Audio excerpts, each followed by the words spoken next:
নাকি বিশ্বের দ্রুততম গাড়িগুলোর মধ্যে একটা? একজন মানুষ কি লড়াইয়ে ভালুককে হারাতে পারবে? একটা বাঘ কি ওয়ার্ল্ড রেকর্ডধারী হাই জাম্পারকে হারাতে পারবে? আমরা এই সব কটা প্রশ্নের উত্তর দেব আর শুরু করব পৃথিবীর সবথেকে শক্তিশালী মানুষকে দিয়ে। ওর শক্তি আমরা পরীক্ষা করব একটা 227 কেজি ওজনের সিংহের বিরুদ্ধে টাগ অফ ওয়ার দিয়ে। তুমি কি আর কিছু বলতে চাইবে? না, করে দেখাবো। 3, 2, 1, শুরু করো। ঠিক আছে, খেলা শুরু হয়ে গেছে। ও মাই গড, ওর মুখটা দেখো।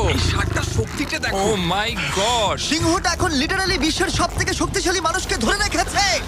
দাঁড়াও, ও কি করছে?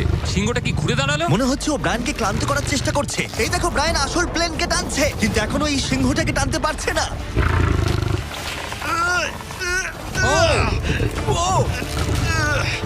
ও ভাই, ও খুব কষ্ট করে এগোচ্ছে। ব্রায়ান এটা করতে পারবে। ও ঠিক আছে, ঠিক আছে। তোমার আর 91 সেন্টিমিটার বাকি আছে। তুমি প্রায় চলে এসেছো। ব্রায়ান, তুমি চলে এসেছো।